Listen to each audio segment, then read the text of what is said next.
వారంతా రోడ్డు పక్కన కూరగాయలు అమ్ముతూ పొట్టపోసుకునే చిరు వ్యాపారులు. కాసేపైతే చేతికొచ్చిన డబ్బులతో అంతా సర్దుకొని రోజులాగే ఇళ్లకు చేరుకునేవారు.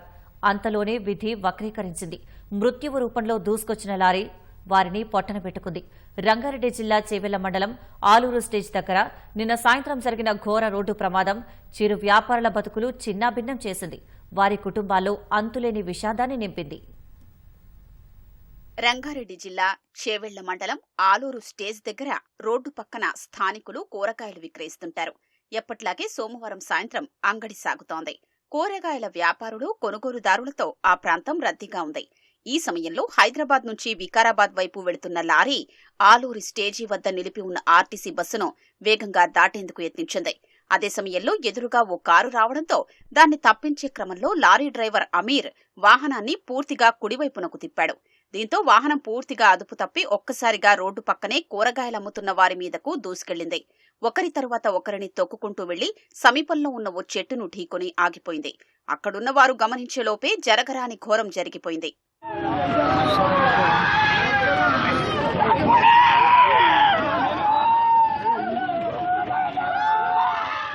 ప్రమాదంతో క్షతగాత్రులు సహాయం కోసం ఆర్తనాదాలు చేశారు.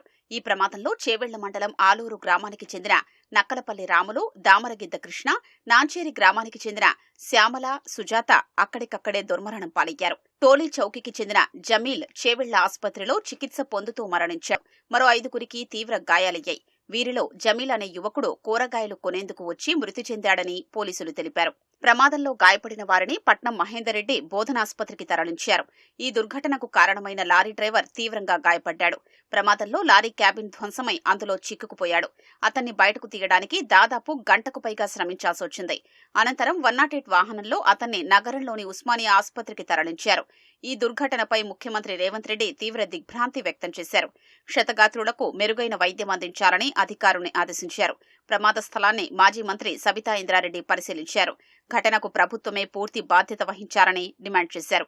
చనిపోయిన వాళ్ళ కుటుంబాలకి నిజంగానే సానుభూతి తెలియజేస్తూ వాళ్ళ కుటుంబాలను ఆదుకోవాల్సిన బాధ్యత ఖచ్చితంగా ప్రభుత్వం మీద ఉందని కోరుతా ఉన్నాను. ఎందుకంటే రోజు వాళ్ళ పొలాలలో పండించిన కూరగాయలను ఇక్కడ పెట్టుకొని వాళ్ళు ఎవ్రీడే ఇక్కడ షాప్ పెట్టుకొని చెట్ల కింద పెట్టుకొని అమ్ముకుంటూ ఉంటారు. అలాంటి వాళ్ళు ఈరోజు చనిపోయిన 4 కుటుంబాలకు ఈరోజు తీరని లోటు. వాళ్ళని ఖచ్చితంగా ప్రభుత్వం ఆదుకోవాలి.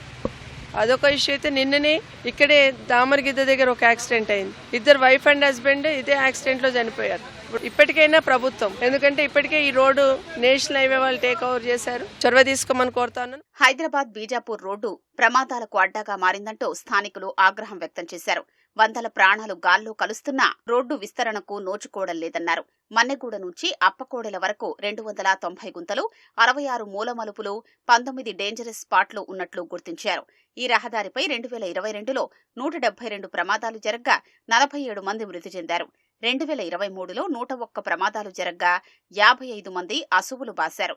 2024లో ఇప్పటి వరకు 109 ప్రమాదాలు జరగ్గా 39 మంది దుర్మరణం చెందారు. మృతుల కుటుంబాలకు 5 లక్షల రూపాయల చొప్పున ప్రభుత్వం పరిహారం ప్రకటించినట్లు ఎమ్మెల్సీ పట్నం మహేందర్ రెడ్డి తెలిపారు.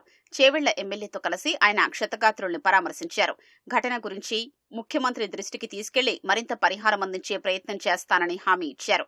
అధికారులతో మాట్లాడి హైదరాబాద్ బీజాపూర్ జాతీయ రహదారి విస్తరణ పనుల్ని త్వరలోనే ప్రారంభిస్తామని తెలిపారు. ఇదే అంశంపై స్పందించిన ఆర్డీఓ ఈ నెలలో ఎన్జీటీ కేసును ముగించాక సంవత్సరంలోపు రోడ్డు విస్తరణ పనులు పూర్తవుతాయని తెలిపారు. యాక్చువల్గా ఈ రోడ్డు వర్క్ 2017లోనే 163 నేషనల్ హైవే అథారిటీస్ వాళ్ళు సెంట్రల్ గవర్నమెంట్ అండ్ రాష్ట్ర ప్రభుత్వ భాగస్వామ్యంతో శాంక్షన్ చేయడం జరిగింది. సో ఈ రోడ్డు వర్క్ ఎందుకు ఆగిపోయిందంటే తేజశ్రీ బాలాంత్రపు అనేట ఆయన 2021లో నేషనల్ గ్రీన్ ట్రిబ్యునల్కు వెళ్ళడం జరిగింది. ఈ మొత్తం ఈ రోడ్డు అటుపక్క ఇటుపక్క దాదాపు 1000 మర్రి చెట్లు ఉన్నాయి, ఇవి పోతే ఈ రోడ్డు వేస్తే అనేది ఆయన ప్లీ ఉంది. సో 2021 నుంచి కూడా రోడ్డు వేయకపోవడానికి కారణం ఏంటంటే national green tribunal status quo order విధించడంతో గవర్నమెంట్ స్టార్ట్ చేయలేకపోయింది. లారీ డ్రైవర్ నిర్లక్ష్యం వల్లే ఈ ప్రమాదం జరిగినట్లు పోలీసులు ప్రాథమికంగా గుర్తించారు.